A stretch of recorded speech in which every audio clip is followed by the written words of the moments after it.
And welcome into the Week 10 Waiver Show with the Fantasy 4-Pack. I'm your host, Ian Power, joined as always by Matt Vitale, Frankie Santiago. We are back at the table, boys.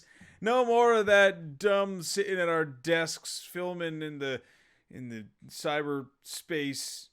Nope. Talk at each other's faces now like real people. I kind of want to go back now. Nope, we're staying here. We are staying at the table. We are... West Coast IPAs, by the way. Do you? Why? They're not juicy. They aren't as good as I haven't even tried this one yet, but I had a West Coast IPA earlier today.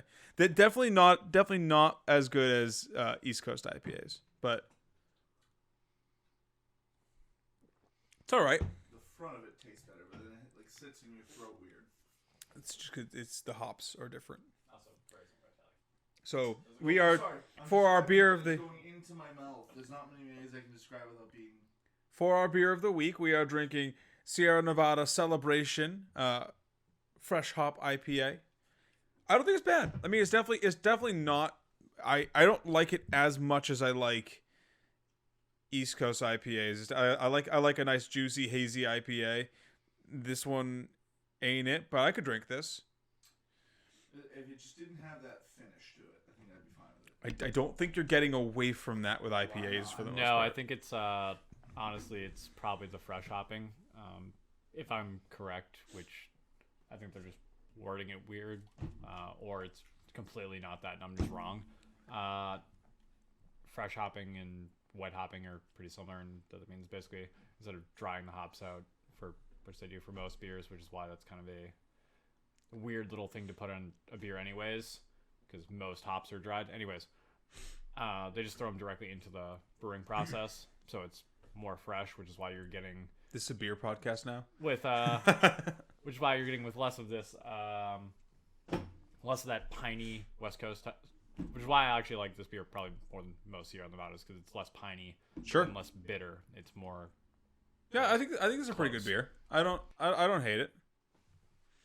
Definitely not my favorite IPA in the world, but it ranks on the positive side of the scale. Yeah, if I had to rank this one amongst the other stuff that you guys have brought me, this is on the better side. Oh, damn it. I tried to pick an IPA that I was like, I specifically this one, so I was like, we haven't had an IPA in a bit. I have to make Vitale sad. What is your favorite IPA in the world, just for curiosity? Oh, they don't make it anymore. It was the neighborhood brewery Mo Money. I knew it. Sunset Wheat. Yeah, I drank that. Sunset Wheat's not an IPA. Doesn't matter. It's the best. If I had 3 wishes, I'd resurrect that brewery with one of them. I don't know how to use the other 2 on. Hadn't thought that far ahead, but all right. I think enough waxing poetically about beer. Let's dive into the show here. So today, obviously, because we are switching to more of a short form video format for a lot of our videos, we aren't going to be going through the news. We aren't really doing news on the other ones, so it doesn't make sense to give you guys once a week news updates. And you can get news from literally any fantasy source, including just Twitter. Not sponsored, but Sleeper is very good at getting their news out there very quickly. Yeah, honestly, I felt like we were kind of, because I feel like everyone's on Sleeper now all of a sudden. So I felt we were kind of redundant this season, because it's like, hey, this news thing happened, and everyone's like, yeah, we know, the update came out yesterday. Yeah, it's like before it was Fantasy Pros, and now Sleeper's just like, bang, it happens, and like 2 minutes later, I get the Sleeper update. Yeah. And I'm like, I appreciate Sleeper, but I appreciated Fantasy Pros, but Sleeper's just like, bang, bang, bang. You get the update like Chris Carson is out with a neck injury. And it's like, wait, Chris Carson's still on the field, and the next play goes down with a neck injury, and it's like, that's just scary. How do they do that? I remember dark days back when we were on NFL. I remember I like notifications when I get touchdowns, and then just like a touchdown happened like 13 minutes later. Like, oh yeah, Mike Evans got a touchdown. Like, thanks. Yeah. I already checked the app. Sleeper is Johnny on the spot with those updates. So it did feel a little redundant anyways. We're just going to cut the fat a little bit, trim that part out of the show, because it's just us reading the news to you. And like I said, you can just find that anywhere. So we're just going to go straight into the waiver portion of the show here. And then we're going to round it up by giving you guys some of our favorite QB streamers and defense streamers of the week here. Any updates that you guys want to toss out there before I dive into the waivers? Anything going on in your personal lives, or anything you want to? Oh, I was gonna say Adrian Peterson still looks good.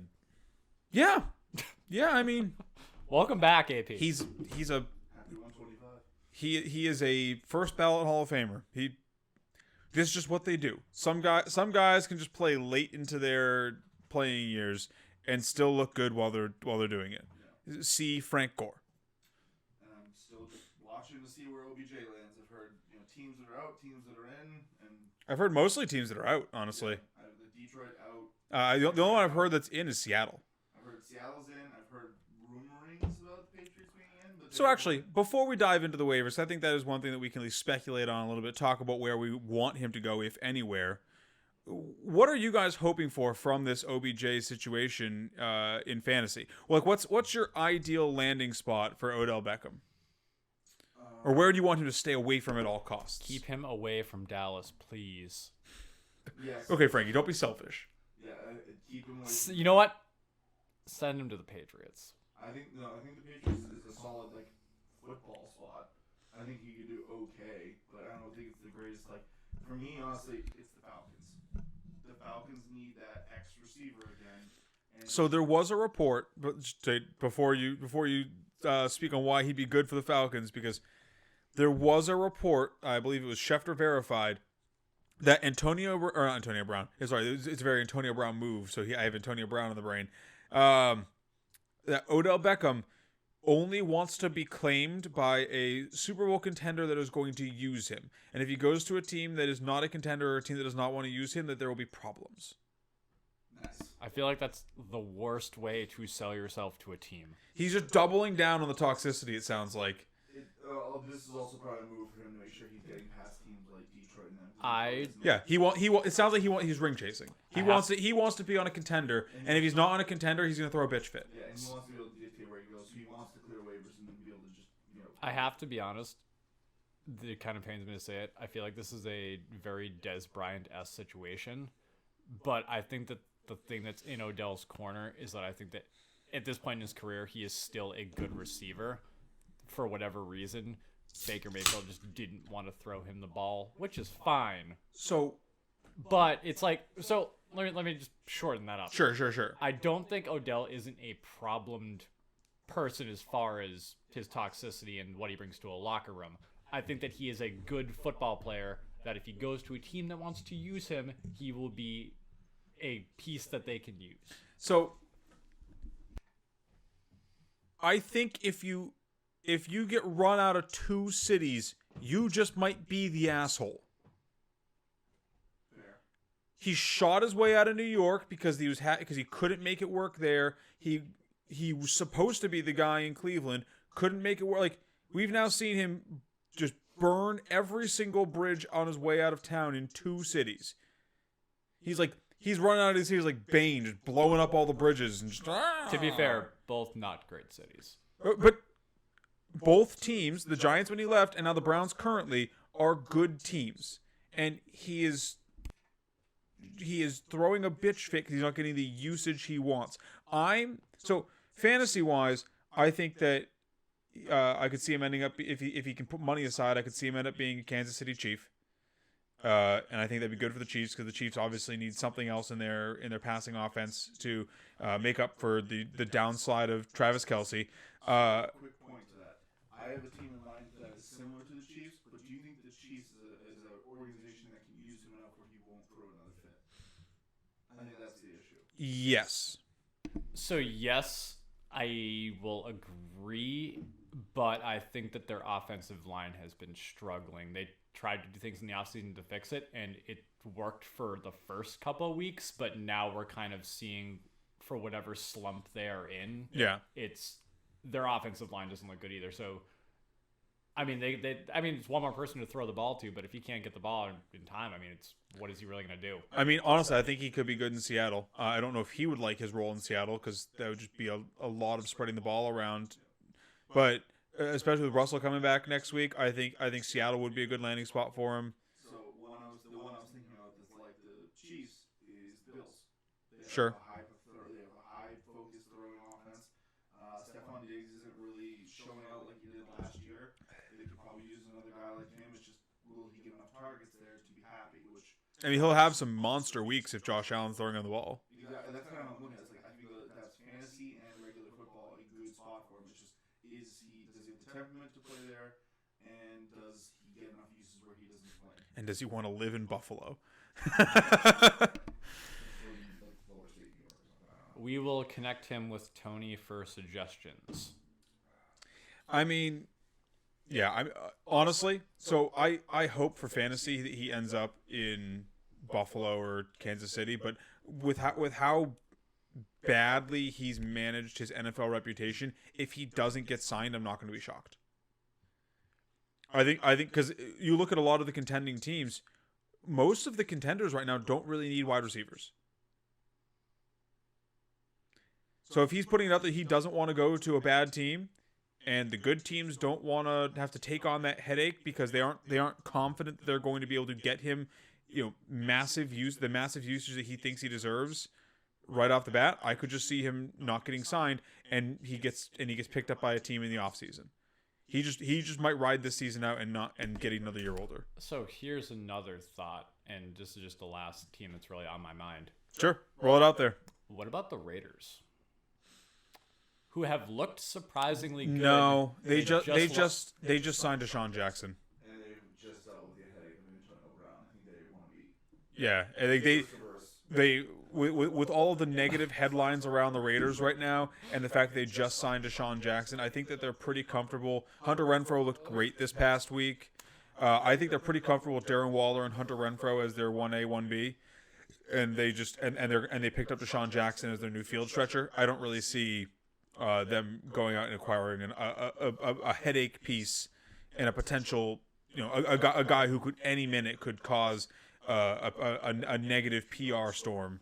Not in the same way that they're dealing with currently, but a la what's currently happening in Cleveland with how his dad released that video. He is a minor disaster waiting to happen.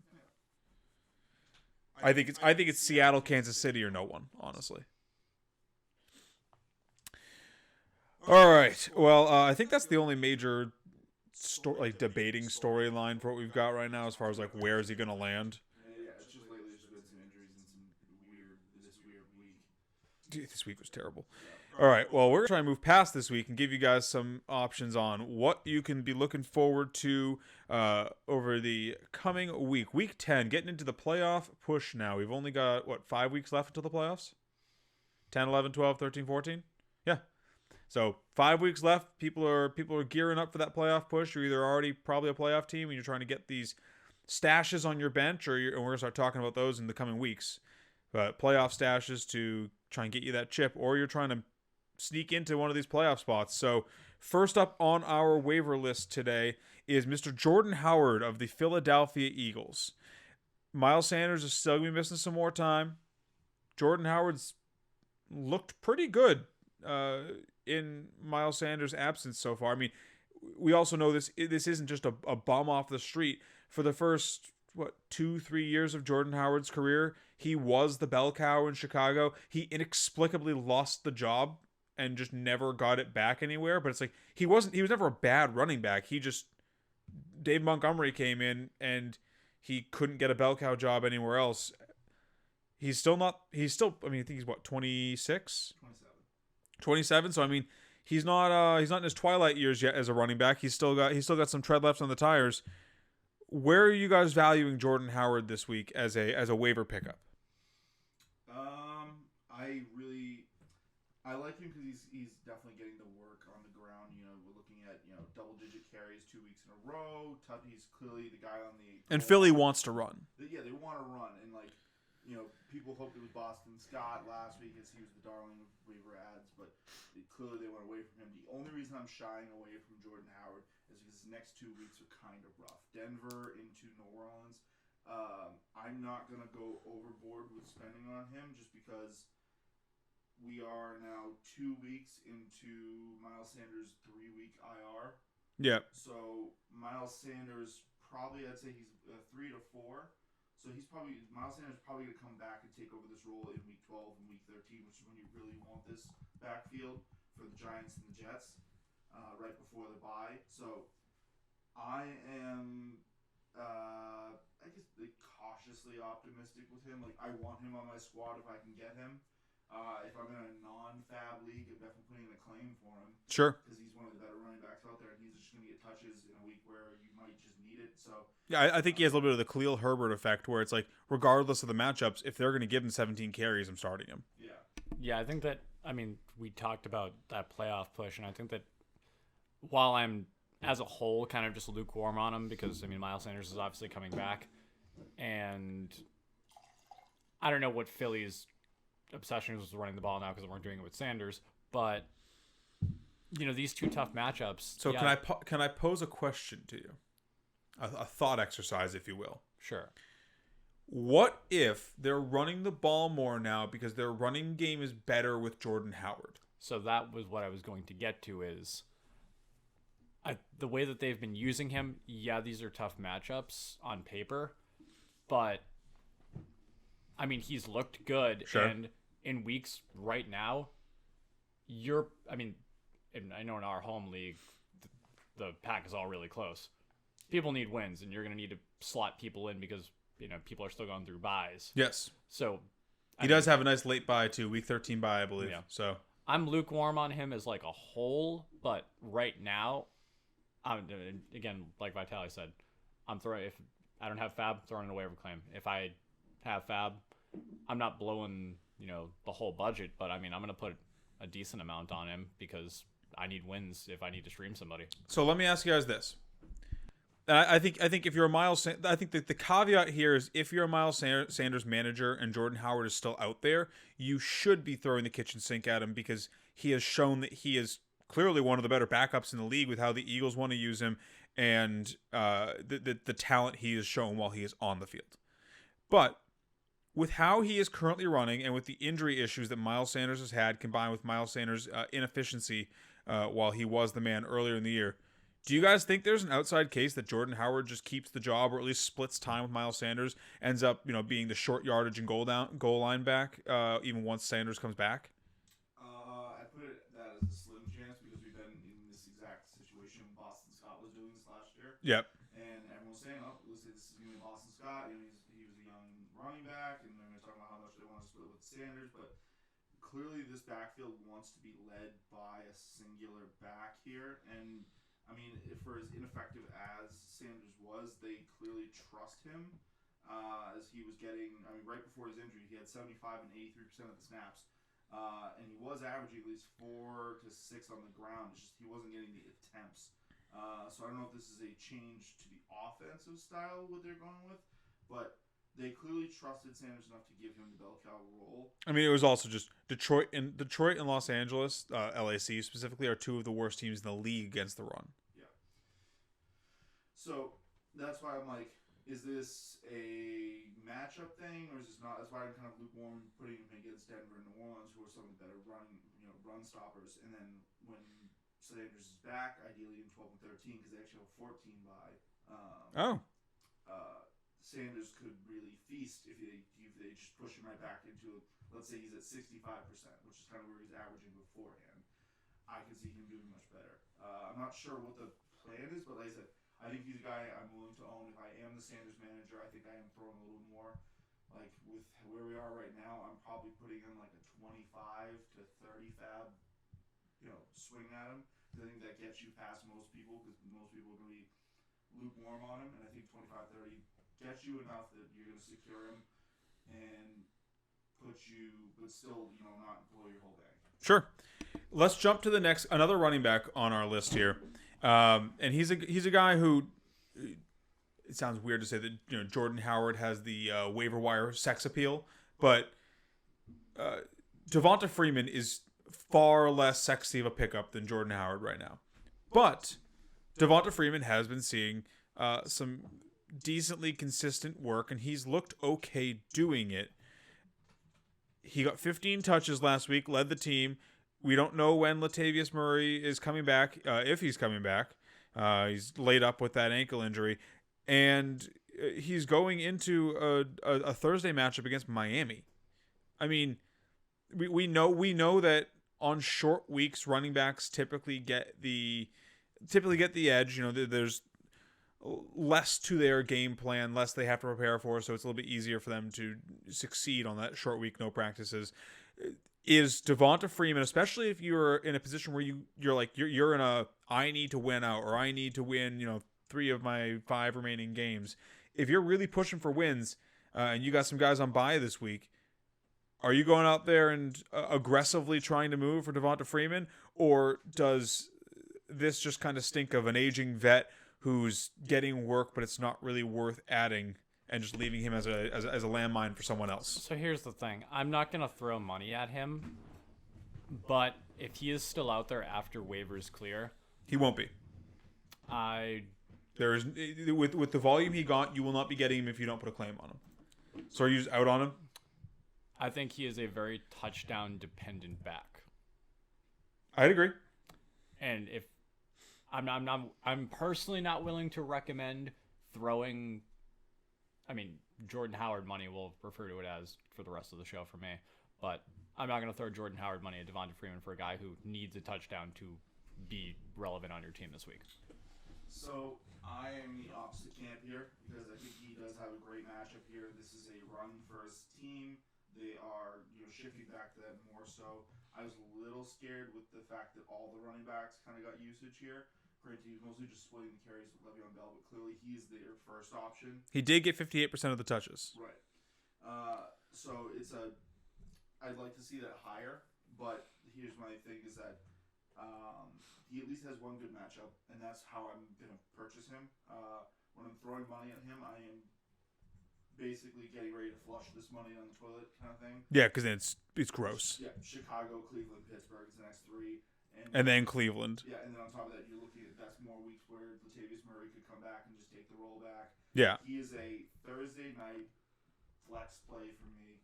How bad do you need him? That's how much you pay.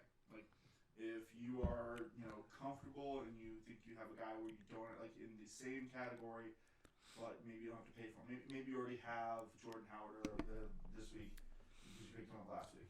One last thing. You did make a very good point that I just completely forgot about there. He is a Thursday game this week. I'm just not throwing money on him based on the fact that if I play him, I would have been playing him in my flex slot. I never flex players on Thursday because you never know what injuries are going to pop up throughout the week.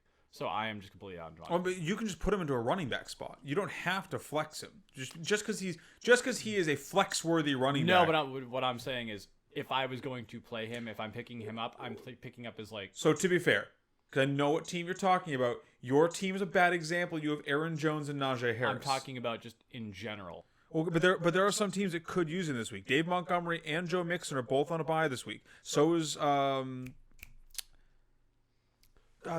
Giants backup, Devonta Booker. Devonta Booker also on a bye. There is no Texans running back because the Texans are garbage. But three heavily used fantasy running backs. 3 running backs that people have been relying on, or in Dave Montgomery's case, you've been probably relying on his backup, but he did come back tonight. They're all on buys this week, so there are a lot of cases where you've got these high profile running backs that aren't going to be out there. I'm just not gonna risk my week on a guy who needs a touchdown to be a piece that is important to my team. Sure. Personally, I think I'm in Vitali's camp. If I'm a sub 500 team and I'm hunting for a win, I'm trying to get into the playoffs, I really need to scratch a W onto the chalkboard. I'm going out, I'm bidding on him. I like the matchup. I like the ability that I can just throw him into my lineup, get an edge on Thursday, put a little fear of God in my opponent.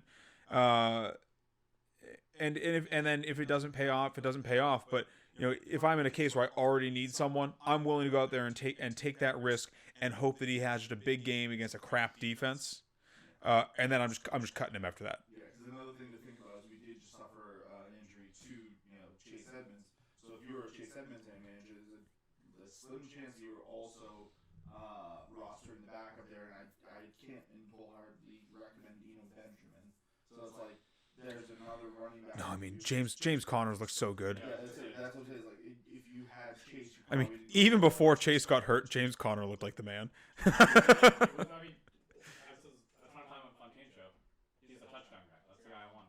I was throwing his name around in the offseason. I thought James Conner was a really savvy pickup. Just as a sidebar, a really savvy pickup for this season because Chase Edmonds has never been the guy, and they've always tried to steer away from him. And James Conner's been a top 5 back as recently as like 2 years ago. Like, we know he can do it. So yeah, like I said, just as a quick aside to get him now, but like James Conner, I was like completely out on him because like he looked washed when he was leaving Pittsburgh. Sure. And he was clearly the number 2. And as much as Chase hadn't done it, there was a few games where he showed flashes of brilliance when he was given the role. So it's like he had the passing down work, so he didn't have to do as much. And I just kind of figured that would culminate in him being the guy there. But I'm guessing he's wrong on that one. All right. Well, let's jump to the next guy on our list here. This is more of a speculative ad, so I'm curious where you guys are at with this one. So, obviously, the Patriots have been a very run-heavy team so far this season. But in this past week, Damian Harris and Ramondre Stevenson both exited with head injuries. It's unclear as of Monday night where they are in concussion protocol, but the Patriots may be without Damian Harris and Ramondre Stevenson this weekend if they can't clear concussion protocol. If that's the case, how do you guys feel about Brandon Bolden? Very similar situation to Ramondre Stevenson, to Devonta Freeman, in the sense that this is if you are going out there and bidding on Brandon Bolden, this is a 1 week pickup, because Harris and Stevenson both have head injuries. So like this isn't going to hold them out for more than a week.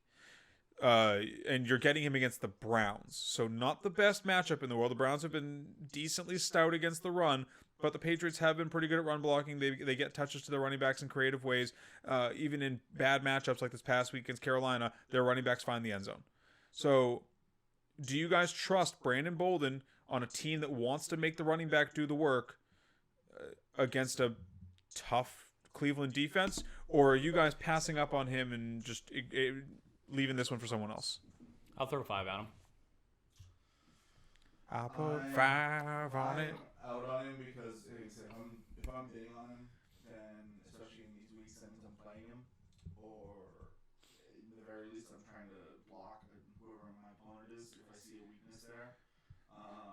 I just don't see the value there against Cleveland. I think Carolina has been slipping lately due Sure. to poor quarterback play, so they're kind of holding on to their early season ranking against the running back. So I think they're a little more red as a matchup than they truly are at this point. As far as Bolden himself, with Patriots running backs, we know it could just be some other guy's day. It happens all the time. But with two, if both of them are out, it's just him and J.J. Taylor, and J.J. Taylor is a pure pass catching back. Right. I look at that way, but it's just like, for me, it's hard for me to trust Bolden in a bad matchup on a team that is very low scoring, in a low scoring matchup, to be help me get a win this week guy. Honestly, I agree with you guys. I was just kind of trying to push the other narrative to see if either of you guys would bite on him or not. But I'm kind of out on Bolden as well. Mac Jones, we were talking about this before the show. He's doing what only Andrew Luck and Dak Prescott have done to this point as far as his rookie pace through 9 games. I think that if both of them are forced to miss the game, that Bill is just going to lean on his stud rookie and his high-priced tight ends and collection of wide receivers to try and get past the Browns. Speaking of wide receivers, segue! Let's move over to wide receivers. Who do you guys want to talk about first? Elijah Moore or Donovan Peoples-Jones? Yes. I know who you want to talk about first. We'll talk about Elijah Moore first because that was a shocker of a game. So 7 of 8, 84 yards, 2 touchdowns. This guy, I mean, we were all excited about him preseason. It's about time. Yeah, he took his time. Clearly, he needed the real stars on the team to end up at quarterback. Josh Johnson and Mike White. So what do you guys? So let me set the table with him. Then I'll kick it to you guys. What are you guys doing with this guy? On one hand, he looks great, electric rookie. Really showing out in tough matchups, making plays for the Jets, which sorely lack playmakers. But they do have Corey Davis likely coming back this week. Corey Davis, to his credit, did look like the guy basically every week that he's been out there. They also are eventually going to get Zach Wilson back, and Zach Wilson just looks bad. What are you guys doing with Elijah Moore? Do you trust him rest of season, or do you think he's going to fade back to irrelevancy until probably next year once Corey Davis comes back? I will. So here's the thing. You bring up Zach Wilson. I did, yes. I'm planning on driving down to New Jersey, stealing a car. Don't bring up the fact I don't have a license. I mean, for stealing a car, driving without a license is not the biggest crime you're committing. Anyways, I'm gonna have a little chat with the Jets GMs and be like, hey, Zach Wilson, probably not the guy. Just keep my quiet in there. Because Frankie, just drive down there and Tanya Harding Zach Wilson. Just crank him in the knee with a lead pipe. My point is, I mean, people are obviously going to be on him after these, like, one good week, one big week. I think that... Because keep in mind, too, he's going into a matchup against Buffalo. So, if he's somehow still out there on your waiver wire, which, honestly, I think he is in about 50% of leagues, you're not getting a good matchup this week. That's one reason why I'm not throwing a whole lot, but if I can get him for, again, same kind of deal as whoever we just talked about. Anyways, throw a 5 at him, throw a 10 at him. Brandon Bolden? I'll probably throw a 10 at him because, I mean, he's not the one on the team. Corey Davis is coming back. But depending when Zach Wilson gets back, we might be getting Mike White. We might be getting Josh Johnson. They throw the ball a little better. I'm just saying, if he's on your team, their future number one quarterback. He's got Miami. White. He's got Houston. He's got Philly. He's got New Orleans. He's got Miami again. He's got Jacksonville and Tampa Bay. So he could be a solid flex option moving forward. So, Vitaly, before you go, because I want to get Frankie's opinion on this before I release the hounds, and also. Shout out to our new short form videos. If you haven't already watched them, go back and watch Vitaly's trade video. He talks about this guy as a buy candidate, which I kind of disagree on, but only because I think you can get him cheaper if you wait till after Buffalo. Frankie, do you agree? Because he is rostered in a bunch of leagues, but he is he might be a guy that someone just kind of picked up and now he's succeeding on their bench. Is he someone that you are trying to trade for, given that schedule? Someone you're trying to trade for right now, if you are playoff bound and you want some juicy roster depth or a guy that you can plug in if one of your, maybe not studs, but like a wide receiver 2 or 3, it catches a bad matchup in the playoffs and you want to plug in someone with a good matchup instead. I'm trying to trade for him after this week. Okay, so you're in the same camp as me. Wait till after Buffalo, get him cheap. He will. So I'm not saying he will be cheap, but he will be cheaper than he will currently be if you try to buy him now. Okay, fair. Vitaly, explain to us why you want to have Elijah Moore's babies. So, just other little pro tip with Frankie. One thing you were saying was like, I'll throw 5, I'll throw 10.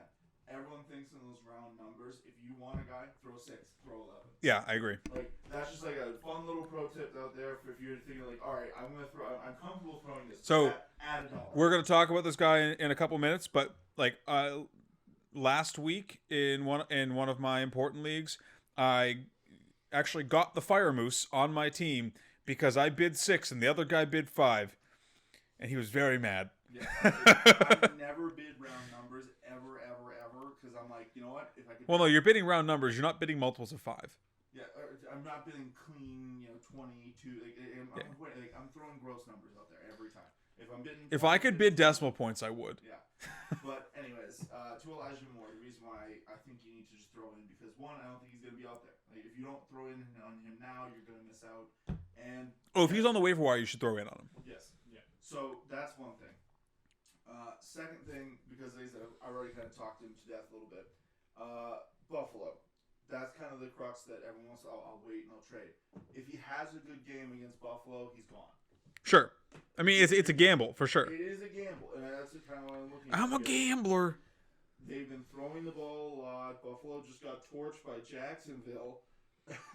I mean, 15 points scored, all field goals. I don't know if I call that torched. Hey, listen, it could have been 4 field goals for Jacksonville. They just missed one. But anyways, he has such a juicy schedule going forward, and like the 2 matchups he has that are technically not good matchups, Philly and Tampa Bay, are like phantom bad ones where it's like I feel full confidence throwing both of those games. This is a team that's going to be behind always. Like, I wouldn't be surprised if Houston's putting up points on them. So it's just he's a guy who's been getting targeted. He is an electric rookie that we were looking to have a breakout, and the rookie breakout formula is late in the season. He came in, he started slow, Sure, as rookies do, got hurt, missed the bye, he came back, and now he's starting this back again. He's a guy who gets too many targets, has too good of a schedule. You just can't pass him up now because, I mean, the way I look at it is this. I mean, I think the only reason people are thinking about passing him up is because he had a Kadarius Toney-esque game, Yep. but he's on the Jets. Yep. And it's just fun to shit on the Jets. Yep. So the way I look at it is this: it's like we're so late in the season, passing up on guys that could be potential late season studs is criminal in my book. Sure. So. Donovan Peoples-Jones is the other wide receiver that I think warrants talking about this week, only because he did get 3 targets, 2 catches, 86 yards, and a touchdown last week. Obviously, Odell Beckham is no longer a Cleveland Brown. Someone has to catch pass. I don't think that they can just run it 40 times. I mean, maybe they can. Because Nick Chubb is the best running back in the league now that Derrick Henry is dead. He's not dead. He's dead for fantasy purposes. So part of me thinks that Donovan Peoples-Jones is worth a speculative ad. He has 1 year in the league. He's looked good a bunch of times when he's been on the field. The volume wasn't there this past week, but we've seen him get the volume before, and it is feasible that he emerges as the number 1 on this team and becomes at least a startable wide receiver 3, or flex option down the stretch, especially given that he's got New England, Detroit, Baltimore, bye week, Baltimore. Las Vegas isn't a great matchup, and then Green Bay, Pittsburgh. So he's got some good matchups down the stretch. He's probably not drawing the number 1 corner for a lot of those. I don't know. Like I said, I look at that matchup and I'm more like that's a lot. Baltimore's not as good against the wide receivers, especially without Marcus Peters. They've been struggling against the wide receiver position. Vegas is, I think, the best the worst matchup on the slate right there for him. He's probably not drawing J.C. Jackson against New England. Detroit's great. There's a lot of matchups where he could provide sneaky value there. So Detroit they're not good against the receiver. They're just so bad as a team that Nick Chubb is going to be able to just run that whole game. So I'm actually really glad you brought up Detroit. Just complete sidebar. Do we think they're going to win a game this year? No. Okay, I'll have to ask. I think that they are going to win the award of the team we all love in our hearts and minds, and they just tried so damn hard. Would this be the second time they've gone 0-16? Yes, they'd be two. There would be the first time they would go 0-17. True. Oh, true. Yes. They're setting records. But just to kind of put up my point right there, he is a guy that, like I said, he caught 3 balls. 2 weeks ago, he got a goose for you. I feel like this team does not use the wide receiver position enough for me to trust them. There's too much funneling through their running back position. Just off the top of my head, Kareem Hunt, when does he do that? Not too long. Next couple weeks. Yeah, so Kareem Hunt's coming. That's more targets going funneling away from the wide receiver position. Their tight ends have kind of stepped up to this just 3-headed monster of just taking 10 targets mixed between the 3 of them. Like I said, they don't pass enough. They're not high-powered passing enough. They run the ball too well, where they're just grinding out clock. He just feels like a guy that we know what he is, and we're just hoping that, okay, Odell's gone, so somebody has to do good. Well, I mean, I just don't think it's gonna be him.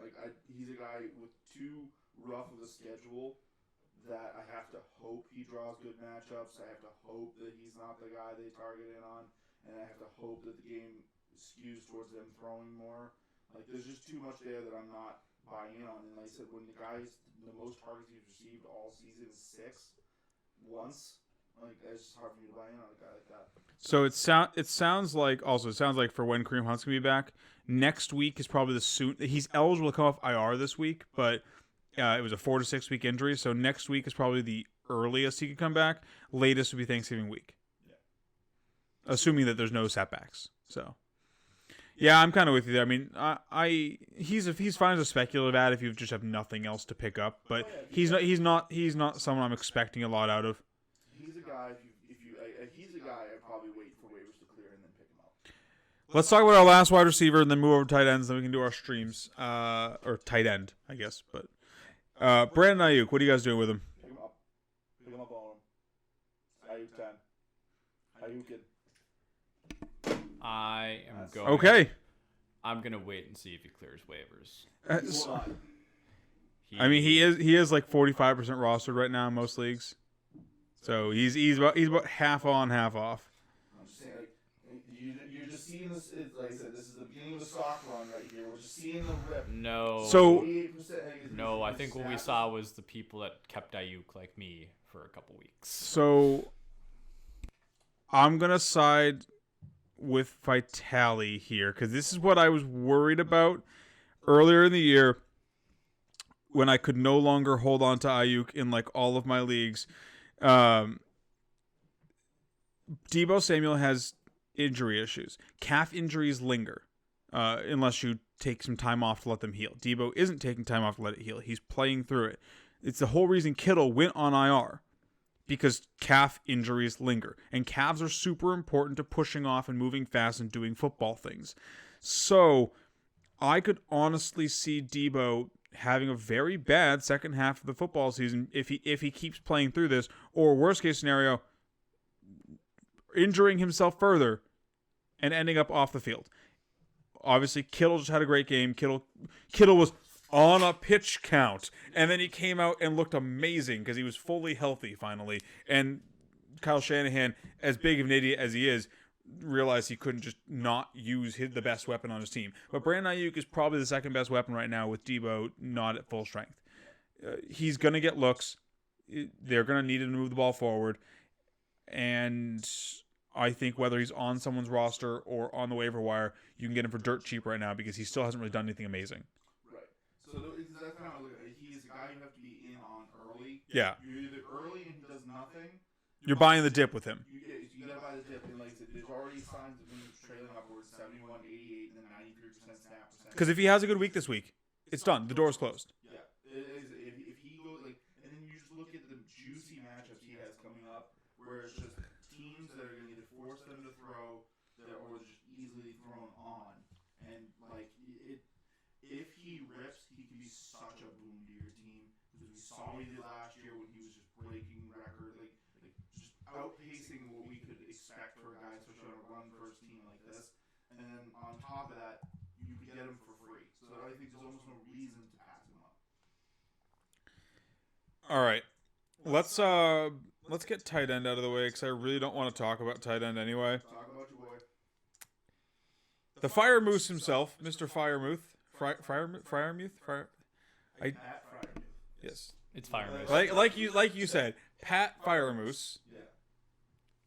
So he is Same means crisis. he is the hottest rookie tight end in football right now. Kyle Pitts, who? Howard, I'm sorry, by the way.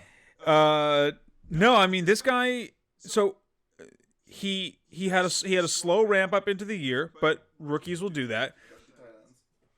But since the Juju injury, we've seen this guy absolutely take off from a pass catcher perspective, which was to be expected because I mean this is a guy who if Kyle Pitts wasn't in this draft class, we would have been talking about as a really good dynasty pickup, really good sleeper for the second half of the year as far as the tight end position goes, and he's showing it right now. And Big Ben loves to use the guy. He's being targeted heavily. He's being targeted in the red zone, which is what you want for tight ends. I don't see any reason why this guy he might honestly be the top waiver out of the week if he's still out there. He's out there in 49% or rostered in 49% of leagues, which is just over half. I think if you don't have, Kittle, Kelsey, Waller, Hawkinson, or Andrews, you should be trying to get this guy. I could see him finishing or having the second half of the year. In the second half of the year, if he is a top 5 tight end, top 3 tight end, I'm not gonna be shocked. Here's the other thing. Even if you have one of these top guys, especially a guy like Kelsey, go at him because then with You're cucking your opponents. You're cucking your opponents, but on the second part, you can then play Freiermuth in your tight end position and shop one of these top tight ends to shore up another spot in your team. Well, a lot of leagues trade deadlines have passed, but if you don't have a trade deadline, yes. Yeah, they said you shouldn't have one. Yes. Also, you shouldn't have a trade deadline because we're not the actual NFL. It doesn't matter. Yeah, like a regular trade deadline is crazy. At least you should let people trade all the way up to the playoffs. Yes. That's the bare minimum, I think. I mean, this guy's got a great schedule rest of the year. Detroit, Chargers, Cincy, Baltimore, Minnesota, Tennessee, Kansas City, Cleveland in the championship week isn't the best, but I mean, Cleveland doesn't have world beater linebackers for the most part. Like, he could be a league winner. I'm just gonna say it. He could be a league winner. I grabbed him in a lot of leagues. The only reason I didn't grab him in our main league, which Frankie you're benefiting from, is I have Waller and Ertz. So it's like I'm already rostering two really good tight ends. Like, I grabbed him everywhere that I didn't have a rock solid tight end 2 weeks ago. If he's still out there, you should get him. All right, let's go over to our streams of the week. Who wants to lead it off? I'll kick it over to you, Vitaly. For let's go through our quarterbacks and then we'll go over defenses to wrap up the show. Who is your quarterback streamer of the week? So first to start this segment off, gross, just the whole pool. Oh yeah, no, this might be the worst quarterback streaming week of the season. Yeah, they are either just on a bye or all the good quarterbacks are getting the bye match or the streamer matchups you want. We're putting our streams of the week in parentheses this week. Yeah, so I am chasing a guy who I know is carrying a lot of risk but carries a lot of upside, which is what you're probably chasing at this point if you're really looking for a win. So Mr. Jimmy G Garoppolo. He's so handsome. He's so handsome. He is getting the Rams this weekend, and he has a ceiling that you just can't really find with a lot of these other streamers. These last two games, 27-21 against two defenses that have been containing quarterbacks. Now he gets a matchup where he's going to have to throw. He's been throwing 30 to 40 times a game. His weapons are coming back healthy. If Deebo's able to at least get out there, that's a lot of weapons to him to go to. I just really like him as a upside streamer. I will acknowledge the risk. There is a rookie quarterback on this team that if he struggles against the Rams, he could get benched and really goose shit. Also, all of the touchdown upside is gone because Jeff Wilson Jr. is back. Yes. But, no, like I said, his favorite weapon, Kittle, is there. Him and Kittle make sweet, sweet magic together. I think that's what we're going to see going forward. You could do a lot worse out there, and I feel like he is the riskiest streamer out there, but I think he also carries one of the highest upsides. Sure. Frankie, what are you? Well, before the season, we talked about how good the Colts should be with Jonathan Taylor. Yeah, remember when they all broke their foot at the same time? Yeah, and I remember when Wentz was back on the field that same week. Anyways, well, now we're finally starting to see the Colts look like they're hitting their stride. They started off a little bit slow, but Wentz has looked good, especially these past couple weeks. I mean, 3 touchdowns back-to-back games. Granted, they were against pretty easy opponents, but sure, I don't think that's changed for next week. They're playing Jacksonville, who, to their credit, held the Bills to 2 field goals, so claps for them. But no, I think this Colts offense is getting increasingly tough for teams to deal with because, I mean, I guess the main concern here is how many times is Jonathan Taylor going to run the ball, but I mean, 2 weeks ago went to the ball 51 times, so I'm not too worried about what you're going to get with Wentz. I'm seeing another very high upside game. It wouldn't shock me if there was another 3 touchdowns, but I'm happy with it. All right, and I'm going to talk about another gross one, a little less risky than Vitaly's because he's not going to get benched. But he could put up 8 points for you. I'm talking about Taylor Heineke for the Washington football team this week. The upside here. They're coming off a bye, had some time to prep, and they're getting one of the worst pass defenses in football in the Tampa Bay Buccaneers. The Tampa Bay Buccaneers are also, in case you guys haven't been following along with how their game's been going, they score a couple points a game. They push the ball down the field a bit. Tom Brady sometimes throws for 5 touchdowns in a game. This is going to be a fast game. The Washington football team is not going to be able to just ho-hum plod down the field and not score against the Tampa Bay Buccaneers. Do I think that they have a chance of winning? No. Might Heineke throw 2 picks? Yes. He also could throw for 300 yards and 3 touchdowns. Because that's just kind of what happens when you play against the Buccaneers. They don't really play defense. They're like an NBA team. Like, they just go out there, they score, then they run back and score again. Yeah, if I have to compare it to an NBA team, it's the, like, Amari Stoudemire, Steve Nash Suns. Yeah, like, they don't care about playing defense. They're happy to beat you 50-49. Like, I in any other week I would feel gross about recommending Heineke, but I honestly feel like he might be the best streamer of the week.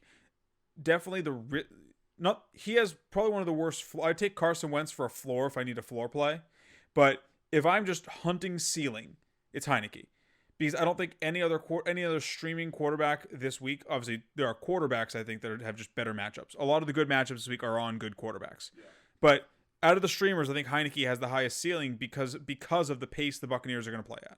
So I'd roll him out there, not with confidence, but I would just not watch or maybe just turn that game off when the Washington football team's on the field. Just watch the Buccaneers part of it. I'm out of good things to say about Heineke. So let's go to the defenses. I was just gonna say you want to just do the loop and then just start with your defense. Oh sure, I can start with my defense. Got another spicy one here. So I am recommending the one of the best matchups on the week. The Raiders have an excellent matchup this week. They are drawing one of the most turnover-prone teams in football. Porous offensive line. Offensive weapons look slow and hurt.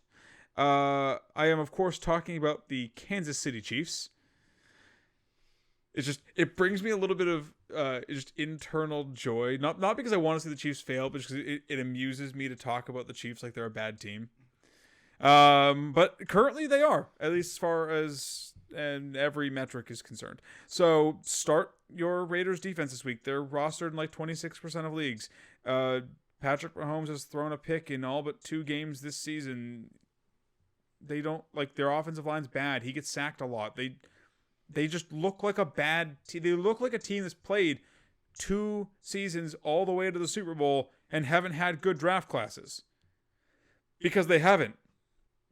They look like an exploitable team right now that needs a good free agent class or a good draft class to get back on their feet, and that's not going to happen until the offseason. So I'm honestly pretty, and the Raiders have been a good defense this season too. The Raiders are excellent against quarterbacks. I am very comfortable starting the Raiders this week. I think that they are the top defensive stream of the week. Obviously there are better defensive matchups once again, but they aren't widely available. If you need someone who's widely available, go grab these guys. They're out there in most leagues, and they're probably going to at least net you some sacks and a pick. Fair enough. Frankie, what about you? Coming back around the horn here. So, you guys were a little bit iffy on this one, but I was iffy on both of yours. I am gonna throw my chips in here on the Tennessee Titans because they had one good week against the Rams. Oh no, actually they've looked pretty good against the Patrick Mahomes, Carson Wentz, everyone. Frankie, we just went over this. Patrick Mahomes makes every defense look good. I'm talking about good quarterbacks and good teams. Right. They've been getting to the quarterback a lot. They have a pick in pretty much every single game. They do have a very dangerous pass rush. It's kind of absurd, too, that they also have 3 touchdowns on the year. And we're not going to count Jacksonville, but, last 2 games, they were pretty much hung out to dry. We thought, we're leading a calf to slaughter here. Talking about against the Rams. I didn't expect them to get the points they did. Lamb to slaughter is the term. Or I guess ram to slaughter in this case because they do not look great. I see what you did there. But no, they have looked good as of late. They've looked better than they did to start the year. That's for damn sure. Sure. And you brought up the point Alvin Kamara can kind of make this game terrible on himself. I'm not looking for them to stop points. I'm not looking for them to stop yardage. I'm looking for them to get turnovers, which they do a lot. I'm looking for them to get touchdowns, which they do. Wait, are you insinuating that Trevor Siemian is turnover prone? Oh, no, I'm saying in general they get turnovers a lot. As I just referenced, they have a turnover pretty much every game. Well, I mean, you wouldn't be wrong if you were insinuating that. That's why I was... Multiple in back-to-back games. But I'm willing to roll the dice here on the Titans if nobody else is going to do it. Nope. But to round this out, Sure. let's talk about a legit defense going against an offense that doesn't put up a lot of points. The Browns are playing the Patriots this weekend, and as much as I do love Mac Jones, I think he's having a great season. Yeah, we have two Patriots jerseys on at this table. We are not fans. I just really love Donta Hightower. But anyways, Mac Jones does also turn the ball over a fair clip. He has thrown a pick in all but 4 games, and one of those games being a 3-pick game. He also doesn't throw a lot of touchdowns or yardage. He only has 1 game over 300 yards this season. So when I look at the Patriots, they are going to potentially be missing their 2 best running backs. They are going against a defense that just looked great this week, that has a legitimate pass rush. I just see a lot of reasons why the Patriots aren't going to score. Sure. And there's opportunity for turnover, and opportunity for turnover also leads to maybe an opportunity for pick 6, fumble 6, some stuff like that. Because I don't trust. Did you say crumple 6? No, fumble 6. But they're just one of my favorite defenses because they're a legit defense that people actually respect, as opposed to the 2 defenses you picked. Well, so to be fair, I shat on this pick a little bit when you were putting it in the show doc. Mm-hmm. If Damian Harris and Ramondre Stevenson missed the game, I'm much more in favor of this pick because I think it's harder for the Patriots offense to move the ball against the Browns without them. So at the very least, this is a floor play because the Patriots don't score usually unless they're playing the Jets. Sure. They don't score enough to hurt your defense. So it's just hoping for a bad Mac Jones game to get some turnovers that really churn up the points. Sure. And like I said, it's a simple, easy defense that people might overlook because it's not a high total game and it's not a high turnover. Well, and it does still feel weird picking a defense against New England. Yes. All right. Well, I think that'll do it for all of our waiver bits and bobs. If you have any specific questions about waiver ads, lineup questions, trade questions, make sure to shoot us a line over on Twitter. You can see our handles on the screen, but they are at the Fantasy 4-Pack, at the Fantasy 4P_Ian, at Senpai Koala, and at the Foon. Twitter is the best place to reach us. We have a 3 to 5 business month response time on Instagram, and I'm not entirely convinced Facebook still exists. So, Twitter. Also, YouTube comments are a good place to reach out to us. We check those daily. But aside from that, I wish you all the best of luck in waivers and hope you guys win Week 10.